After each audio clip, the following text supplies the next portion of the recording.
This is the second round table and the last round table I'm going to show you from the day. And the reason that I'm doing this one, I really want to show you the highlight between Alex Castellanos and Tavis Smiley.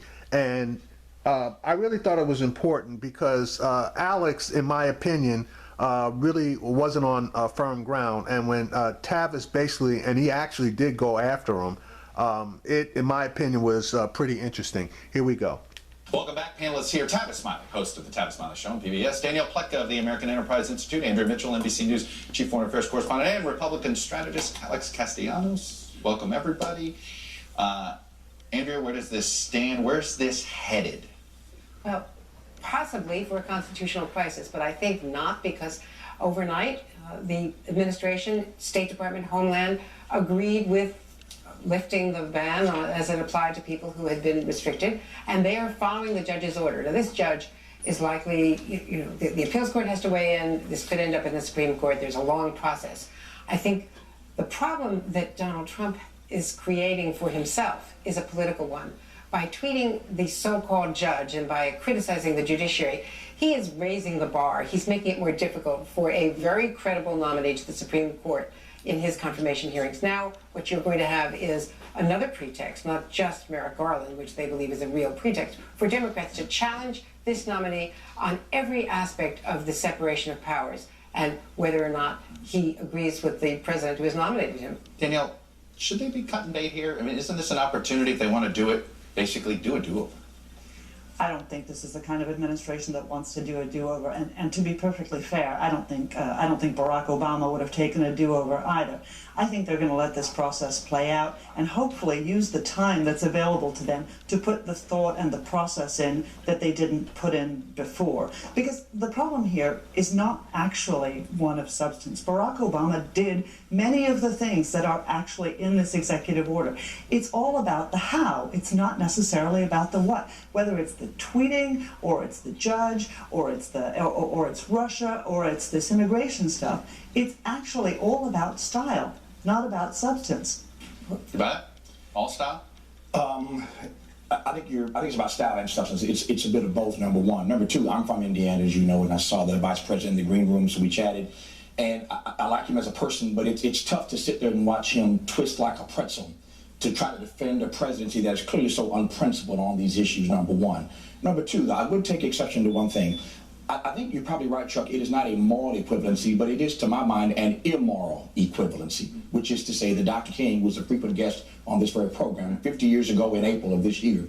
In his Beyond Vietnam speech, used these words. He called America the greatest purveyor of violence in the world today. So it's not a moral equivalency, it's an immoral equivalency. And on this one issue, President Trump is right, that we are not a perfect country. Now, Vladimir Putin's a bad guy, but I'm not ever going to get into a situation where I'm trying to defend all that America has done. So your question was, what has the president done? Maybe not the president, but the apparatus of the American military state. We could have that conversation. Still, do you want to be defending Putin?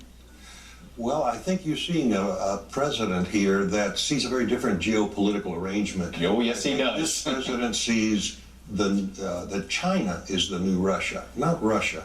And he sees a different geometry, and there may be opportunities where Russian interest and ours align. And that's why I think you see him changing here. But, we're judging Donald Trump, I think, differently than we should. We're saying, oh, my God, Donald Trump is unpredictable. Well, we had a very predictable president for 8 years, and it led to an unpredictable and uncertain world. Donald Trump's unpredictability in these matters. On one hand, he pushes Putin back, saying, you want an arms race? You got one. Right. On the other hand, there are times we can work together. You're seeing, I think that Donald Trump's unpredictability is a form of deterrence. It keeps bad people. It's not unpredictability, it's being unprincipled, Alex. Those are two very different things. I think part of it is that facts matter. And the way they rolled this out, where they did not, despite all of their claims to the contrary, they did not listen to the experts at the Pentagon and at Homeland. If they had left out the ban on visa holders and green card holders and legitimate people, they wouldn't have had this problem. But the other issue is, even on Putin, to say what he said about Putin to Bill O'Reilly is extraordinary. You've got a man now in the hospital who had just recovered from extreme organ failure, who is now clearly poisoned in a Moscow hospital. You've got so many instances, not just individual, but on a large scale. And to ignore that and to say, well, he'll help us against ISIS. How is he helping us against ISIS when he is not bombing ISIS targets? He is bombing the legitimate opposition to Assad. And when he's using Iranian and propping up Iran, the president doesn't seem to understand these alliances. You're not going to get me to disagree with you on a lot of these things, but let us separate out what's happened in the last week from the things that Donald Trump has said. If in the first week of the Trump presidency he had put in place a let's not call it a travel ban, but he had limited the immigration from certain countries and put in what he calls extreme. He keeps calling it a ban despite denying it. Yeah, it is. I don't think that's a relevant discussion. And I have established that I'm not a fan of this. The point here is that it is the way they do everything. If Donald Trump hadn't said that, is it okay to say, you know what, I want to start fresh with Vladimir Putin? Maybe he can help us beat ISIS. Obama did that. The problem is not any of the substantive things. It's how they do them. Is it they? I think we'll pause it here. But the well, question, that may be. is it they or is it him? And I think that we will save for the next. Back now with the panel, a lot to get to. I want to do the Ryan interview and the Pelosi interview. First on Ryan, this is somebody who was in that Trump skeptic category. Was never a never Trumper, but was never a Trump lover. He's now trying to find his way. How much patience does that chunk of the party have for President Trump, Alex? He's appointed a cabinet that chunk of the party is very happy with. He's taking action as far as keeping the country safe. The country's happy with. He's proposing tax cuts and deregulation, opening up the economy, which I think is the single biggest challenge that's going to renew this economy and get it going again. I think Republicans are very happy with the substance of everything Donald Trump is doing. Turning the big 1,000-foot ship of state is not like turning a little business speedboat, you know. You rock the passengers. You can't do it quite as quickly. But I think Republicans, they see that if the big red wall cracks, if any Republicans start to bail, then the whole thing may collapse. But it's interesting. Republicans are getting more comfortable already hitting them. Marco Rubio and Liz Cheney this morning. Liz Cheney, now a member of Congress, by the way, from Wyoming, obviously daughter of the former vice president, both hitting the president hard over the Putin comments. This Vladimir Putin comment is just, it doesn't hold up on substance and not on morality, and it is offensive to Democrats and Republicans, but you've got, I mean, we haven't heard yet from McCain and Lindsey Graham, I don't think, since we've been sitting here, but you're going to hear a lot more about Russia. Like many things, if I may, that Donald Trump says, there's context for it, and that is, this is a president who criticized America for being too expansionist, too many wars. He is less of an interventionist, less into occupations than predecessors. But you cannot forgive the murder. It wasn't well expressed. It wasn't well expressed. But Danielle, let's talk about this. It was worse than not well. Let's talk about the style issue, though. Some people will now. Everybody's going to know you were born in Australia, so I'm going to make you our Australian expert here. Thank you. Look, if you make the Australian people mad, there is actually a long-term issue here. If suddenly Australia decides China should be where we should lean as Australians, not the United States. Okay, first of all, let me sound my most Australian here. Australia's not going to turn to China. Australia and America are allies, and that's not going to change whether Turnbull is PM or Trump is president. That's not going to change. We have shared interests. I'm not worried about that. I don't think anybody would have said to Donald Trump that he is a terrible person if he had said, hey, I want to pause on this deal with Australia. I don't quite understand why Obama made it. Actually, frankly, I don't quite understand why Obama made it either. But the problem was the leaked conversation. The problem was the way that Trump handled it. It wasn't just that he said that he wasn't interested in doing this and they were going to send over the Boston bomber. It was also that he said worst conversation of the day. I mean, gratuitous, unnecessary. But that's not going to affect the long-term relationship. Not really, because the economic moves towards China are now really becoming very pronounced in Australia. I don't agree. What troubles me, Chuck, is that too many of us, that is, rushed to normalize a racist, sexist, classist campaign that he ran to win this office.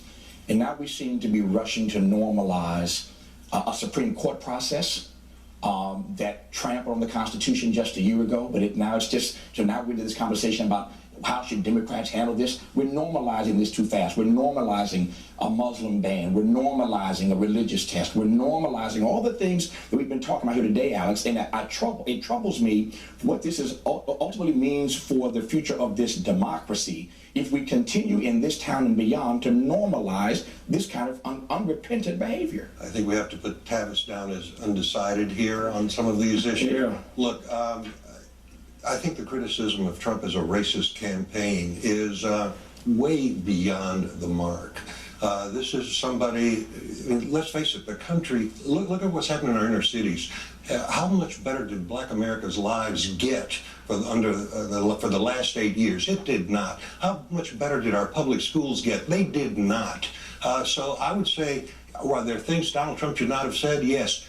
But look at what has been done to this country. I think that's a different kind of prejudice. I don't want to relitigate the campaign, number one. I don't want to. Now you don't. And I don't want to take too. I don't want to take Chuck too far afield. What I do want to say is that racism, sexism, classism, by any other definition, Alex, is the contestation of someone's humanity. And there are a whole lot of Americans who felt that during that campaign and are feeling it right now with the way we're normalizing this kind of nonsensical. And that is the very pressure, Alex, on the Democrats. No, if this had been a Muslim ban, he would have banned Saudi Arabia. He would have banned Indonesia, but he did not.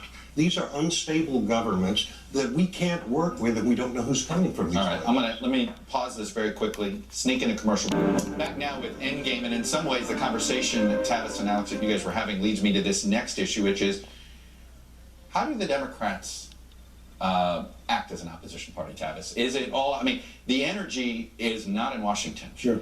The energy is not with Chuck Schumer and Nancy Pelosi.